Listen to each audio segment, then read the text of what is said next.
Agora, Agroinforma. Informações, dicas e o papo amigo com o homem do campo. Na Jovem Pan, Agroinforma. Com José Emídio Calazans. Bom dia, você ouvinte da Rádio Jovem Pan. Nós estamos agora iniciando a coluna Agroinforma com o nosso colunista, o veterinário José Emídio Calazans. José Emídio, bom dia. Bom dia, Renan. Bom dia a todos os ouvintes da Jovem Pan. E que tenhamos aí grandes informações hoje para os nossos ouvintes. Ok, vamos então à cotação do mercado pecuário. No Jornal da Manhã, cotação. José Emídio, cotação da arroba do boi, mercado pecuário aqui na coluna Agroinforma. Como estão os preços hoje? Os preços hoje negociados nos frigoríficos da região, Renan, são boi a R$ 151. Esses preços são todos à vista aí para descontar o fundo rural ainda. Né? Então, boi a R$ 151, vaca R$ 144, novilha R$ 145. O bezerro Nelore na região está sendo negociado a R$ 1.200, vaca magra R$ 1.200, bezerra Nelore R$ 900. E temos também os produtos agropecuários que são adquiridos pelos produtores para manutenção da sua propriedade. O milho a R$ 37,50 a saca de 60 quilos, farelo de soja R$ 1.380 a tonelada, farelo de algodão R$ 1.160 a tonelada, caroço de algodão R$ 700 a tonelada e temos uma oportunidade de varredura de adubo a R$ 690 a tonelada. Maravilha, cotação do mercado pecuário aqui no Jornal da Manhã, na coluna Agroinforma com o nosso veterinário José Emídio Calazans. O preço que o frigorífico compra o boi, ele é mantido por igual em todos os frigoríficos da região? Tem uma variação para mais ou para menos? Existe aí uma disputa comercial, né? Alguns frigoríficos pagam R$1. Mas é pouquinha a diferença, né? Pouco, diferença, pouco, de R$1, R$2 aí para cima ou para baixo. Depende da oportunidade de negócio que cada frigorífico tem, né? O comércio é livre, não existe um tabelamento fixo. É claro que acaba que o mercado seguindo uma tendência. Ok, cotação do mercado pecuário aqui na Rádio Jovem Pan. A você, ouvinte, uma excelente quarta-feira. Muito obrigado pela companhia. Bom, iniciando a coluna de hoje vamos bater um papo, falar sobre a perspectiva da piscicultura aqui na região para o ano de 2019. Esse é o tema de hoje, né, José Emídio? É isso, nós estamos aqui recebendo o Fernando Jesus Carmo, agrônomo da CAT de Santa Fé do Sul, né? E já agradecendo de antemão a sua presença, Fernando. E nós vamos estar falando, né, da piscicultura na região, todo o desenvolvimento da piscicultura e as perspectivas também para 2019. Vamos estar batendo um papo aqui e levando informação ao produtor rural. Bom dia, Fernando. Bom dia, Zé Emídio. Bom dia aos ouvintes da Jovem Pan Santa Fé do Sul. Bom dia aos produtores rurais e piscicultores, né? Obrigado pela oportunidade de estar aqui falando a respeito da piscicultura da região noroeste paulista. Isso, Fernando, nós temos conhecimento de todo o potencial e toda a produção que a região noroeste paulista, né, e Santa Fé do Sul mais especificamente, vamos falar aqui de Santa Fé, tem na piscicultura. E nós sabemos um pouco da história, mas para estar informando o produtor, estar conversando, eu me lembro que você participou diretamente aí do início disso, né? Com as unidades demonstrativas. Então eu gostaria que você fizesse esse histórico e para o produtor entender, né? Por que nós chegamos hoje nesse patamar de produção, onde que se iniciou. Pois é, a piscicultura aqui na região, Santa Fé do Sul e região, assim como no país todo, né, no Brasil todo, ela teve um crescimento bastante grande aí nos últimos 10 a 15 anos com a introdução do sistema de produção em tanques-redes. Anteriormente a isso, o sistema de produção era em viveiros escavados, tanques e tal, e que não trazia uma boa produtividade e rentabilidade. Com a formação aí das usinas hidrelétricas, né, dos grandes reservatórios, começou-se a se pensar na introdução do sistema de produção em tanques-redes, ou gaiolas, como também é chamado, né, que são colocadas lá nos grandes reservatórios. E a partir a primeira experiência com tanque-rede aqui na região foi em torno de, na década de 1990, 95, 97, quando aconteceram algumas experiências. O Sindicato Rural colocou aí 40 tanques redes numa tentativa de produção, mas ganhou força mesmo a partir de 2004, 2005, quando a Prefeitura de Santa Fé do Sul e o Consórcio Intermunicipal de Piscicultura aqui da região instalou, como você disse, as unidades demonstrativas de produção em tanques redes. Então, recursos obtidos junto ao governo federal e com o apoio e a participação da Prefeitura de Santa Fé do Sul e das prefeituras da região, nós instalamos, na época eu era o secretário de Agricultura do município de Santa Fé, nós instalamos então 2 unidades, uma aqui em Santa Fé do Sul, ali no córrego do Bonito, e outra em Santa Clara do Oeste, lá no córrego do Sapê. Então, elas começaram a funcionar, essas unidades demonstrativas, começaram a funcionar em 2006, né? Portanto, há 12 anos atrás, e num processo aí de capacitação de trabalhadores, né? Capacitação de produtores rurais, de empresários interessados na atividade, e, como o próprio nome diz, da unidade demonstrativa, né? Mostrando todo o potencial de produção que esse sistema oferece, né? A partir disso, então, vários empresários começaram a se instalar as suas unidades de produção, e hoje o polo aqui de Ilha Solteira, né, do reservatório de Ilha Solteira, que compreende Santa Fé do Sul e os municípios vizinhos aqui, é um dos polos de maior produção de tilápia do Brasil. Então responde aí pela produção de grande parte, né, de boa parte da tilápia produzida em todo o Brasil. Mais que 50% da tilápia que é produzida no Brasil, ela sai aqui da região? Esse percentual vai girar aí em torno de 15%, né, de toda a produção do Brasil, certo? Que já é um número bastante grande, né? O Brasil produz aí na faixa aí em torno de 450, 500 mil toneladas de tilápia, né? E enquanto que a nossa produção aqui produz em torno de 40, 45 mil toneladas, né? Bastante. Por ano. É bastante coisa. Considerando a extensão territorial do país, nós estamos colocados nisso aí, né? Tanta margem, tantos rios que tem o país e nós estamos nessa posição, é realmente uma condição, muito uma produção significativo. alta. A gente tem alguns polos, né, produtivos no Brasil, mas o polo aqui de Santa Fé, né, o reservatório de Ilha Solteira, ele se desponta, além do volume de produção, pela qualidade do produto. Isso é uma coisa que a gente tem que destacar, porque nós temos aqui águas limpas, né, totalmente limpas, sem qualquer problema de poluição, então águas totalmente limpas. O clima bastante favorável, nós conseguimos produzir praticamente o ano inteiro, né? Praticamente não, a gente consegue produzir o ano inteiro, né? Sem uma pequena queda na época do inverno, mas não chega a ser significativo.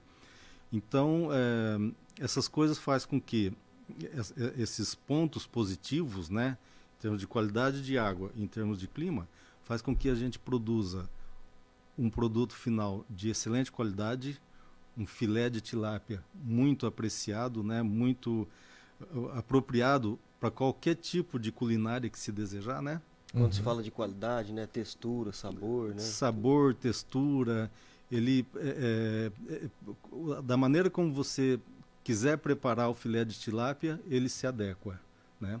Seja o prato feito em molho, assado, frito, e até o sashimi, né, que é bastante tradicional aqui na região.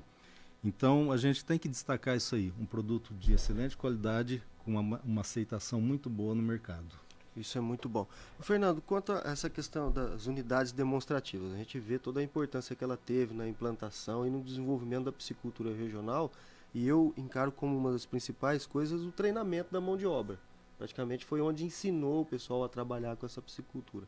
Existe ainda essa unidade demonstrativa? Ela tem continuado? Ou como que é feito essa continuação, né, continuidade do treinamento da mão de obra?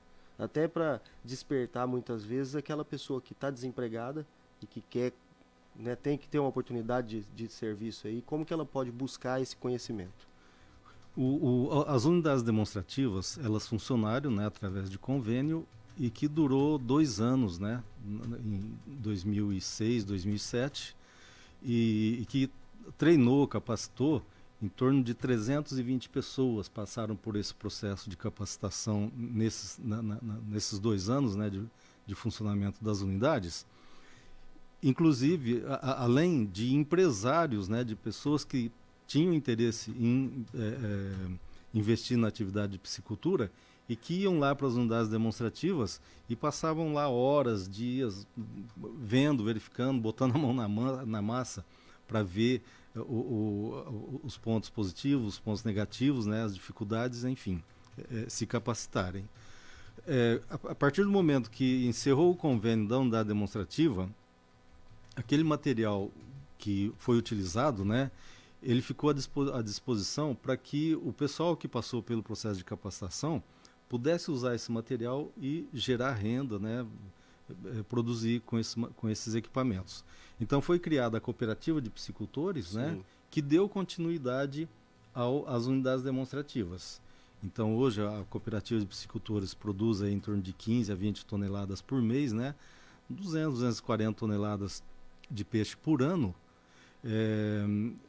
com o pessoal de baixa renda que usufrui desses equipamentos cedidos pelo governo federal com esse objetivo, então, de gerar renda. Então ainda continua de uma forma de associativismo, cooperativismo e produzindo. Continua, e fazendo esse trabalho social. Continua produzindo, fazendo esse trabalho social, as pessoas que desejarem, às vezes, conhecer, passar por lá, fazer um treinamento, passar um dia, alguns dias aprendendo a trabalhar, isso está disponível. Além disso, a gente tem que destacar também, né, Ademir? Desculpa, Zé Emídio. A gente tem que destacar a participação de outras entidades nesse processo de treinamento, de capacitação. Sim. Então, além da CAT, que é a minha entidade, né, a minha instituição onde eu trabalho, a gente tem também, e as prefeituras, a gente tem também a IAPTA, o Instituto de Pesca, as universidades, né, a Unesp de Jabuticabal, a Unesp de Ilha Solteira, que apoiaram, né, deram todo o apoio técnico nesse processo aí de capacitação, de treinamento, e que continuam participando disso. Também a questão, por exemplo, do Senar, que tem programas aí de capacitação. Então, veja bem, formalmente, em termos de capacitação, a gente tem a CAT, tem os institutos, tem as universidades, tem Nós tínhamos a ETEC, continua? A ETEC não está tendo, né, o curso de aquicultura temporariamente, mas eu não sei como que está a situação, mas seria interessante resgatar isso aí, né, para ter mais gente treinada. Mas assim, as pessoas que tiverem interesse na atividade, que quiserem conhecer, nos procura na CAT, né, que a gente, na Casa da Agricultura, que a gente tem como orientar e direcionar para essas possibilidades aí de treinamento, de capacitação. Isso é importante, né? Na semana passada nós falamos da Casa da Agricultura, o produtor que tem interesse em se capacitar, ter orientações técnicas, procurar a Casa da Agricultura, e mais uma vez aqui o Fernando citando a Casa da Agricultura, que é um trabalho, né, da CAT, junto aí com os convênios da Secretaria Municipal também. Então procurar, realmente é a Casa da Agricultura, é a Casa do Agricultor, procurar para ter orientação.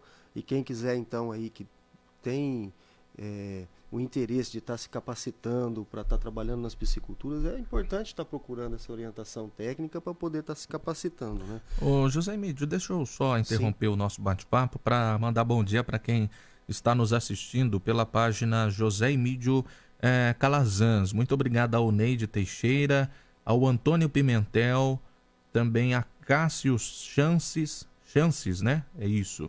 O Roberto Sérgio Ferreira, muita gente aqui prestigiando a coluna Agro Informa, né? O Walter Barbosa, Edivaldo Damasquio, Silvana Alves, o Beto Alcalá, tá mandando um abraço, um bom dia para o nosso convidado também, né? e também a você, e muita gente aqui prestigiando, o Rony Alex, o Antônio Nunes, a Suzana Vila Rios, e todos uma excelente quarta-feira, né? Mandar um abraço a todos os amigos produtores, alguns colegas aí de trabalho, né? No caso da Suzana, até o Beto Alcalá. Então, um grande abraço a todos e continue nos acompanhando aí, que vamos estar buscando cada vez mais, eu e o Fernando aqui, levar informações a vocês. Exato. Eu queria fazer só um comentário. Pode falar, Fernando. Não, eu também queria agradecer, né, e retribuir o abraço a essas pessoas, e vários deles participaram ativamente aí da evolução da piscicultura na nossa região. Exato. Inclusive o Beto aqui, ele colocou um comentário dizendo: parabéns ao Fernando Jesus do Carmo, grande idealizador e fundador da AquaShow em Santa Fé do Sul. Você participou da criação desse evento? Sim, era uma coisa que também eu queria comentar, né, Zé Emílio, que uma das coisas que contribuiu bastante para o crescimento da piscicultura, o desenvolvimento da piscicultura aqui na região, foi o evento AquaShow. O primeiro seminário de piscicultura aconteceu em 2005, lá no Cinema, com mais de 500 pessoas de várias regiões do Brasil participando, né? E para discutir a questão da introdução da piscicultura, da implantação da piscicultura.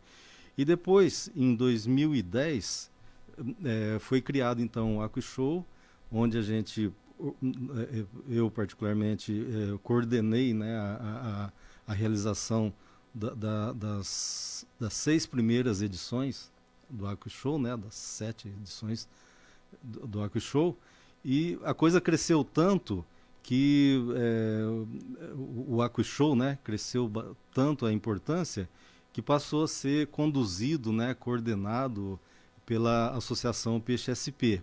Então, os 2 últimos eventos foram organizados pela Associação Peixe-SP, ganhou dimensão aí, eu diria até internacional. Sim. Porque já tem participantes aí, tanto palestrantes, empresas e pessoas que vêm para participar, não só do Brasil mais, mas de outras regiões.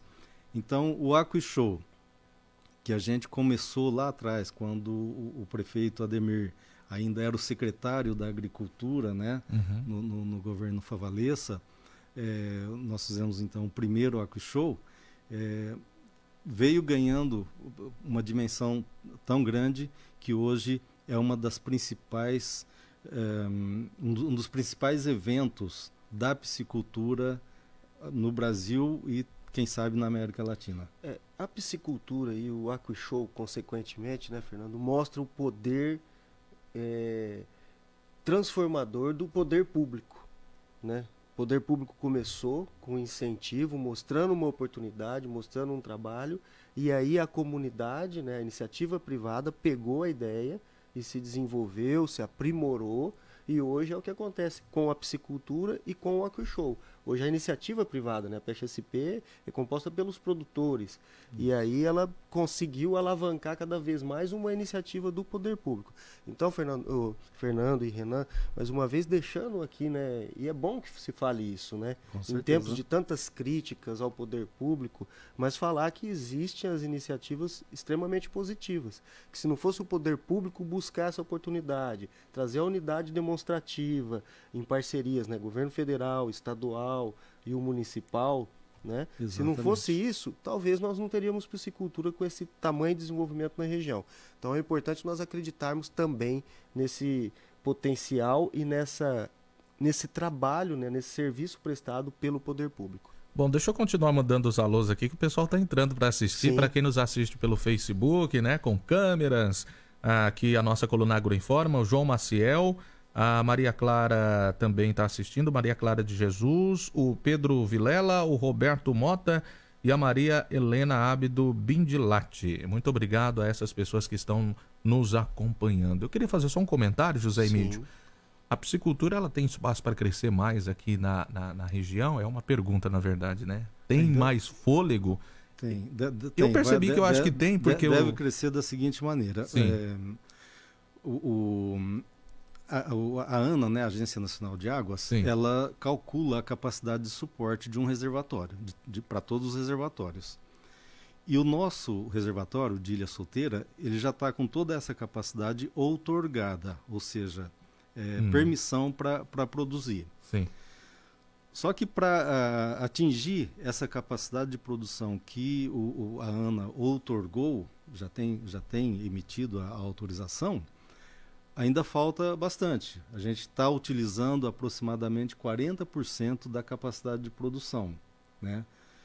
Quer dizer, as pessoas receberam a autorização, mas por diversos motivos, e o principal deles por prudência, né, para ir crescendo aos poucos, ainda não atingiu. Gira em torno de 40% da produção outorgada. Então, a situação do reservatório de Ilha Solteira, respondendo a tua pergunta, é assim.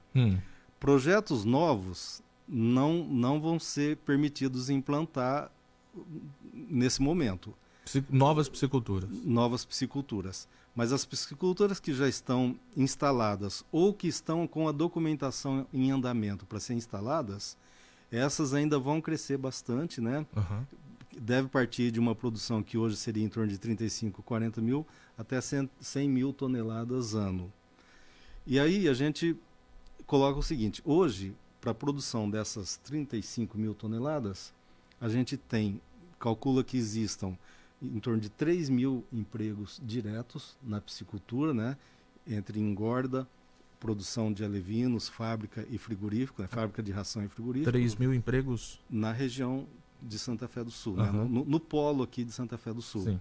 que compreende Santa Fé, Ilha Solteira... Já gera esse emprego. Já gera esse número de empregos. Empregos diretos, né? Na piscicultura, nas fábricas de ração, nos frigoríficos... E não estamos contabilizando aí outras atividades, como construção de tanques redes, construção de equipamentos, oficinas, a gente não tá contabilizando isso.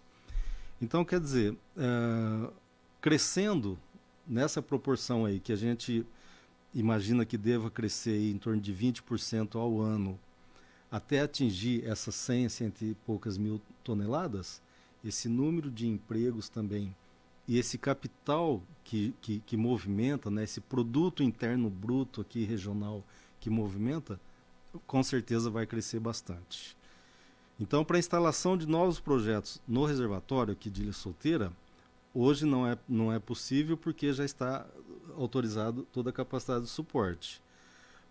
Mas só para a gente deixar, né, como a gente está trazendo a informação para o produtor, só para resumir, Fernando, vou tentar falar de uma forma mais prática, né? É que todo o reservatório, Renan, não é só simplesmente eu ter um acesso à beira do rio e ir lá e colocar a piscicultura. Ele tem que ser demarcado, né? São as áreas que são disponibilizadas pelo governo federal, que a água é domínio público, né, da União. Então é o governo federal que libera, tem todo um processo. Eu acompanhei alguma coisa disso com o Fernando, inclusive em Brasília, toda a burocracia. Então o produtor que quiser produzir, ele tem que ter essa área. Então ele tem que ter essa negociação do governo com o governo federal. Essas áreas já foram todas destinadas para os produtores que chegaram primeiro. Né? Então, quem quer investir hoje, Fernando? Eu não tenho área, não reservei, né? não fui atrás lá, mas hoje eu quero ser investidor. O que eu faço? Existe a possibilidade de fazer parcerias, né, com pessoas que eventualmente tenham essa autorização, tem o domínio, né, que já tem a outorga e a autorização, né, e também os reservatórios mais próximos aqui, né, a gente tem Três Irmãos, que é no Tietê, e Água Vermelha, que é no Rio Grande, que ainda tem disponibilidade, que ainda está aqui na nossa região. Agora, aqui no reservatório de Ilha Solteira, teria que fazer parcerias com alguém que tem autorização, que não teve perna para poder atingir a plena produção. Como você disse, ainda não usa toda a produção. E que eventualmente poderia estabelecer alguma parceria. Bom, muito bacana, muito legal. Deixa eu continuar mandando aqui os abraços, já aproveitando, mandar um bom dia para o Francisco Bermal, o Edinor Martins Dias, o José Luiz Ribeiro, e também o Felipe Amaral nos assistindo, né? Lá do grupo Âmbar Amaral. Um abraço para ele e para todos que estão nos assistindo. O Felipe não, né? Todo o grupo Âmbar Amaral, o Ramon esteve em viagem, está investindo, né? Está acreditando no setor, né? Investindo pesado. O grupo Âmbar Amaral foi um dos que acreditaram aí, né, na atividade E eles entraram na atividade assim com toda a vontade, com toda a disposição empresarial e muito com o pé no chão, né? Eles começaram com a unidade de engorda, depois a unidade de processamento, aí a fábrica de ração e foram gradativamente crescendo. Então eles estão na atividade desde 2006, se não me engano, né? E vem crescendo gradativamente e sempre apoiando os eventos, né? As iniciativas aí visando a melhoria da atividade, né? O desenvolvimento da cadeia produtiva. Então, a participação deles na cadeia produtiva, a participação do Grupo Âmbar Amaral na cadeia produtiva da piscicultura aqui da região é muito importante. Muito bom. Renan, como passa rápido o tempo, né? Já Rapaz, estamos aí estourando. Quando o papo é bom, passa rápido, O assunto é né? importante, né? A informação é legal. Teria tantas coisas aqui para estar falando com o Fernando, mas assim... E lembrando o Antônio Carlos Amaral, né? Isso. Trabalhar com peixe é desestressante. Olha aí, isso é muito bom. Então, assim, só para acabar, algumas informações que eu gostaria de deixar para o produtor rural ou para aquele trabalhador que quer buscar informação, o campo está aberto, né? Nós temos aí uma perspectiva de crescimento, o que mostra a viabilidade, né? E que mostra que novos investidores podem vir para Santa Fé e toda a região, né? Como o Fernando disse, não existe só também o lago de Ilha Solteira, mas existe outras oportunidades. Então, que o produtor possa buscar a sua informação técnica de como ele pode estar investindo ou buscando uma qualificação profissional para estar trabalhando no setor, que com certeza vai ter espaço para ele pela perspectiva de crescimento. Eu me lembro, Fernando, realmente isso, né? Santa Fé hoje 35 mil toneladas ano, né, de produção e pode chegar a 120, né, que era a primeira autorização lá da ANA, né? Então nós sabemos aí todo o potencial e como vai exponencialmente o crescimento da mão de obra gerada e dos rendimentos. Então nós esperamos que realmente a piscicultura continue assim, como você disse, com qualidade, né, do produto e que nós possamos cada vez mais ter mercado para isso. E vamos deixar aqui de antemão o convite aberto, né, para que você possa ver, convite feito, para que a gente possa continuar falando de piscicultura, que nós não falamos praticamente nada, não deu para falar. O tempo eu confesso que na AquaShow, né, nós estávamos presentes, até o José Emídio esteve visitando lá e viu, nós estávamos com a Rádio CBN dentro do evento AquaShow. E com 3 horas de programa, e ainda faltava tempo. Assunto ainda para trás sem poder, né? Mas nós estamos com a coluna aqui, vamos estar sempre trazendo informação, Fernando. Estamos à disposição. E te agradecemos. A hora que precisar, a gente está à disposição. E quando a gente tiver também alguma novidade aí, a gente vai estar informando, né? E destacar aí, né, mais uma vez, colocar a questão da organização dos nossos piscicultores, né? Pessoal preocupado com uma produção de qualidade, com preservação ambiental, né? Isso aí é muito importante. É isso, mandar um abraço a todos, né? Nós falamos aqui da Peixe SP, então mandar um abraço para o Hermes Esteves, para a Marilza Fernandes, que estão à frente disso. Em nome deles, todos os produtores, né?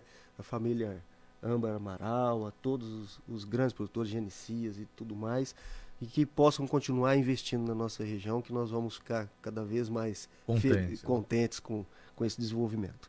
Maravilha. Finalizando a coluna Agroinforma com o nosso veterinário José Emídio Calazan, colunista aqui do Grupo Moraes de Comunicação. José Emídio, até a próxima quarta-feira.